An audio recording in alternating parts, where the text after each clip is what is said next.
Le petit coup de moins bien de Kylian Mbappé est-il logique? C'est la question qu'on se pose cette semaine sur But Football Club. Alors, petit rappel des faits comme d'habitude pour commencer. Kylian Mbappé, il a bouclé contre Nice un troisième match consécutif sans marquer avec le Paris Saint-Germain en Ligue 1. Trois matchs de suite sans marquer en championnat. Ça ne lui était pas du tout arrivé sur la première partie de saison. Mais c'est la deuxième fois que ça lui arrive depuis le début de l'année 2023, c'était déjà arrivé dès début janvier. Et puis donc là, de nouveau, alors on va attendre de voir ce qui se passe contre Lens samedi soir pour le gros choc. Mais Mbappé, il traverse un coup de moins bien. Et on va pas s'arrêter aux chiffres pour dire ça, parce que parfois c'est vrai qu'on a tendance à trop se concentrer là-dessus, sur les statistiques, sur les buts, alors que dans le jeu et dans l'implication, c'est très bien.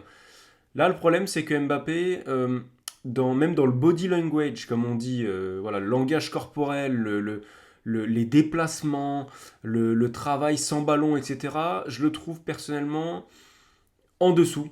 Il n'y a pas suffisamment d'appels, que ce soit pour ses propres occasions et surtout pour les coéquipiers. Il y a rarement des appels pour libérer des espaces. Et c'est quelque chose qu'on avait déjà observé lors du rassemblement de l'équipe de France. Il avait été très bon lors du premier match contre les Pays-Bas, un peu moins quelques jours plus tard, même beaucoup moins. Donc voilà, on a un Kylian Mbappé qui est moins tranchant, qui brille moins et qui, je dis pas qu'il fait pas d'efforts, on va pas exagérer juste parce qu'il vient de passer trois matchs sans marquer, mais c'est moins convaincant et c'est un petit peu moins pour les autres aussi, je trouve. Après, tout ça, c'est extrêmement logique. C'est extrêmement logique à différents points de vue. Christophe Galtier, il a souligné un point intéressant et même évident après le match contre Nice, c'est Kylian Mbappé. Voilà, il est autour de 50 matchs cette saison si on compte l'équipe de France. Au bout d'un moment, évidemment que ça tire sur l'organisme, évidemment que la Coupe du Monde, elle a tiré sur tout le monde, et que Mbappé, ben, il échappe pas à la règle. Lui aussi, il a le droit à un coup de mou en contre-coup de ce calendrier surchargé.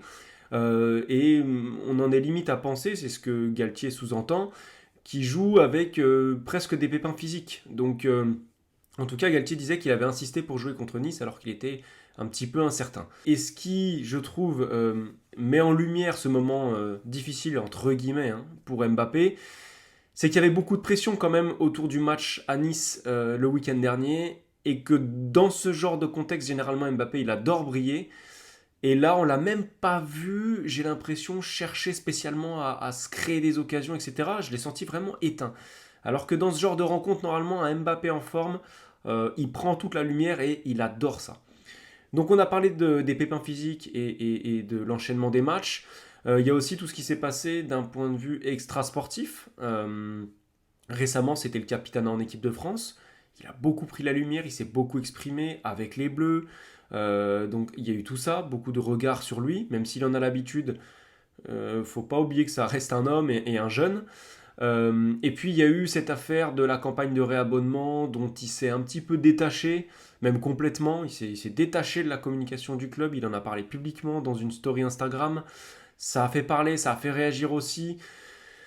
Voilà, déjà que sur le terrain, c'est voilà, il y a de la fatigue, etc. Si en plus il se tire un petit peu des balles dans le pied d'un point de vue communication extérieure, c'est sûr que ça ne va pas l'aider à retrouver la totalité de ses moyens. Bon, c'est une petite parenthèse. On va voir comment il va réagir contre Lens. Ça sera intéressant d'observer ça. Parce que je pars du même principe que à Nice. Là, c'est vraiment le gros choc de cette fin de saison. Le choc qui peut tout remettre en question dans la course au titre. Si Mbappé est encore une fois éteint dans ce match-là, on va se dire que la fin de saison pourrait être longue. Et en fait, peut-être que dans sa tête, bah, le fait que la fin de saison sera très longue est déjà acté. Il n'y a plus beaucoup d'enjeux pour Paris, même si le titre n'est pas joué. Et forcément, même dans la tête d'un grand champion comme ça, qui veut finir en tête du classement des buteurs, ça peut jouer. Moins de motivation, moins de performance. Ça semble logique. On verra ce que donnera Mbappé dans les prochains matchs et on vous en parlera sur But Football Club. Sans faute, continuez de nous suivre sur YouTube et sur le site. A très vite.